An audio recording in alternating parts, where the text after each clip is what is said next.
দেখেন আজকে আমার ছেলে 30 টাকার মানে ওই যে কয়লাঘাটে বিরিয়ানি ভাইরাল হয়েছে না, 30 টাকা হাফ। তো ওইগুলো আজকে ডিজিটাল বুইরা অনেকগুলো কিনা নিয়ে এসে মনে করছিল যে 30 টাকা মনে হয় মানে কত জানি ভালো খাবার দিব। আসলে 30 টাকার কি পাওয়া যায়। তারপরেও এগুলা কিন্তু পোলাও চালের খুদি দিয়া আর মুরগির খাঁচা দিয়ে তৈরি করছে।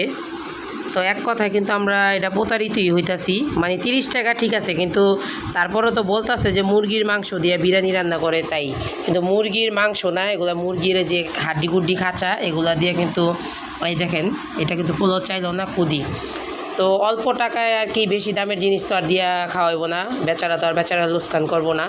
যাই হোক, এগুলো কিন্তু মুরগির খাঁচা দিয়া আর হয়েছে খুদি চাল দিয়া বিরিয়ানিটা পাক করে।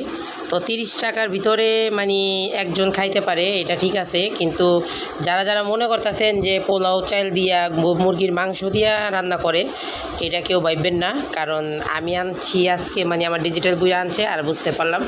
তো এই যে ডিজিটাল বুইরা কিন্তু 5 প্যাকেট আনছে, এদিকে 1 প্যাকেট আছে। আমার ছেলে 1 প্যাকেট খাইছে, আমি 1 প্যাকেট অলরেডি নিয়েছিলাম, ভালো লাগে না, তারপরে ছেলের দিয়ে দিছি। তো এই যে এগুলো হয়েছে 30 টাকার পোলাও।